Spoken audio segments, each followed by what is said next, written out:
Dear students, when we talk about the dynamics of population studies, it is very significant to know the certain fabric of the society fabric of society in any particular state or in a country. जब हम fabric of the society की बात करते हैं, हम एक society के certain खदोहाल की बात करते हैं, तो उसमें बहुत से इंस्टीट्यूशंस अपना इंपॉर्टेंट रोल प्ले करते हैं। उसमें यकीनी तौर पर एक इंस्टीट्यूशन फैमिली का इंस्टीट्यूशन है। दुनिया भर में ये बहस बहुत आम है कि what type of family exist जिसके अंदर बच्चों का ब्रॉटअप जो है वो होता है। And that is also very important कि the type of family in which children live that do leave a certain type of effect on the children upbringing and grooming। बच्चों की तालीम और तरबियत पर जिस टाइप के फैमिली में वो रहते हैं, उसी तरह के इफ़ेक्ट्स जो हैं वो उनके ऊपर वाज़िया तौर पर नज़र आते हैं। पीछे मैंने आपके साथ बात की न्यूक्लियर फैमिली की, जिसके अंदर जो है पेरेंट्स रह रही हैं with the children and without sons, without the grandparents, and the small family cluster is living together and taking care of each other. मैंने उसके प्रोज एंड कॉन्स के ऊपर भी आपके साथ बात की, और मैंने ये भी बताया कि वो वेस्टर्न वर्ल्ड की पैदावार है। इसी तरह से आज की दुनिया में, आज के एडवांस दौर में, हमें एक और सिस्टम जो बहुत ज़्यादा एग्जिस्ट होता हुआ नज़र आता है, वो है आपका single parent family.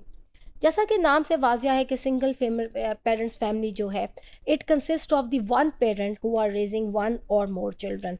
That one parent can be either a father or either a mother.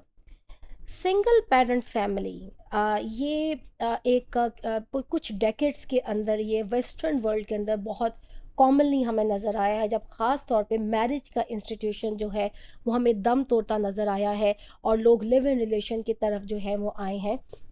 Researches के मुताबिक 15-16 ईयर्स की जो बच्चियां हैं वेस्टर्न वर्ल्ड के अंदर, they are giving birth to a children after being into a relationship.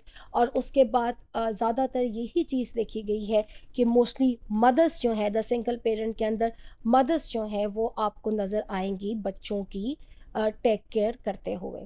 तो marriage का इंस्टीट्यूशन ऐसा नहीं कि वेस्टर्न वर्ल्ड के अंदर कभी अहमियत नहीं रखता था, but with the advancement in the life, with the race that could be seen among both the genders, the male and female, towards the economic growth and development, to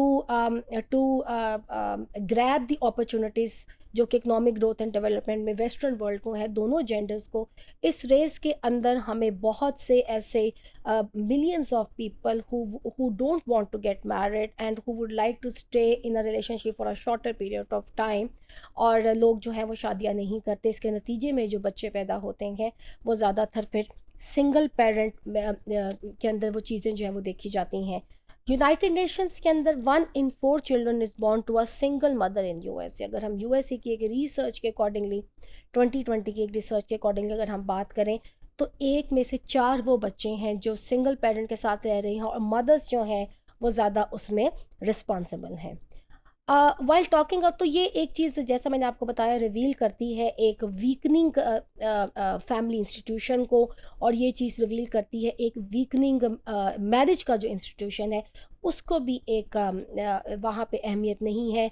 मैंने आपको बताया कि रिलीजियस पॉइंट ऑफ व्यू से हमारे जैसे मुल्कों में it is very important that we do believe in a family institution, and even in the case of divorces and other thing, there are certain ways through which both the parents are suppose to take care of the children. लेकिन ऐसे मुल्कों में, बहरहाल western countries के अंदर, ये ज़्यादा हमें एग्जिस्ट करता नज़र आएंगे single parent system. Single parent system के अपने प्रोज एंड कॉन्स भी हैं, बज़ाहिर नुकसानात इसके ज़्यादा हैं। अगर फ़वाइद की बात करें तो ऐसे फैमिलीज़ के अंदर रिसर्च इससे कहती हैं जो children are more, they become more responsible when they see one or the either parent working too hard to meet the needs of the life, और घर के काम भी देखने होते हैं। ये मदर अगर देख रही है या फादर सिंगल हैंडेडली बच्चों को जो है वो लुक आफ्टर कर रहा है। But at the same time ऐसे बच्चे जो हैं, they are lots of struggle, वो इसके अंदर स्ट्रगल भी करते नज़र आते हैं। आइसोलेशन में उनकी सोशलाइजेशन ऐसे बच्चों की कम होगी when they don't see when they see absence of either a father or a mother, when they see absence of the grandparent। तो इस सिलसिले में और ज़्यादा ज़िम्मेदारियाँ भी जो हैं वो इसके ऊपर वन पेरेंट के ऊपर होती है। तो इसमें एक और बड़ा जो आपको चैलेंज नज़र आता है इस तरह के फैमिली सिस्टम के अंदर, वो एक इकोनॉमिक चैलेंज है। लिमिटेड इनकम एंड अपॉर्चुनिटीज़ होंगी और इसमें इकोनॉमिक क्राइसिस का फैमिली को सामना करना पड़ता है। बहरहाल ये सिस्टम भी हमें एडवांस और वेस्टर्न कंट्रीज़ के अंदर ज़्यादा एग्जिस्ट करता हुआ नज़र आएगा।